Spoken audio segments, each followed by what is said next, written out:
Okay, hi guys. I Gary daripada GCR Motor. Hari ni ada Ducati Monster 796 single arm ABS. I nak tunjuk kat korang. Motor ni jackpot. Tengok video sampai habis. Kenapa dia jackpot? Sebab motor ni owner memang simpan tak pakai. Mileage hanya 16,000. Memang low mileage gila. 16,000 sahaja. Dengan harga jualan kita nak offer 27,800 setiap potong nama. Minimum deposit 100. Bulanan 400 lebih selama 7 tahun. Okay, motor siap dengan exhaust Aero.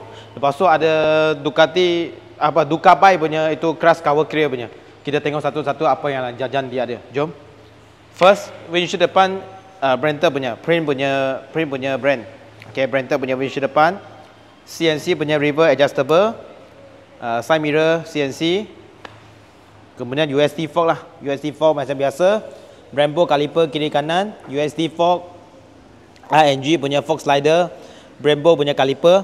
So owner lama memang tak pakai motor ni. So you tengok, tayar letak sampai dah crack. Tayar depan belakang kita akan tukar yang used punya bagi korang. Sebab owner memang tayar lah out lah. Memang dia simpan saja tak pakai, so tayar sudah out. Alright, kemudian korang boleh nampak ada ING punya frame slider. Dengan ini Ducabike clear punya crash cover. Ini saja pun dah dekat, kalau tak silap saya 3,000 lebih.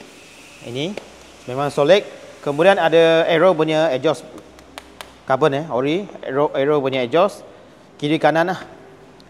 So lepas tu ada letak ini pemegang ni yang susah nak dapat. Biasa susah dapat ini pemegang belakang. Dengan tayar belakang pun sama. Kita akan tukar yang used punya. Sebab owner parking memang tak pakai, so tayar dah out.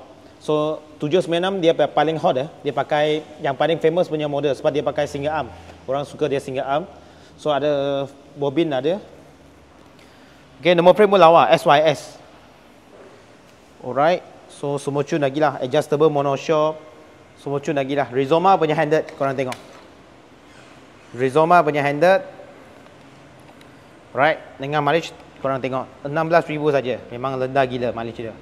Right. Kita check sound dia.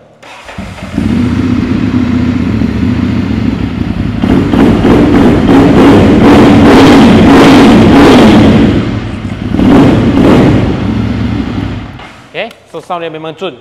So last sekali lagi. Tahun 2014 Monster 796 Ducati single arm ABS dengan motor ni jackpot sebab dia ada jajan, ada exhaust Aero, ada Ducabike punya crash cover.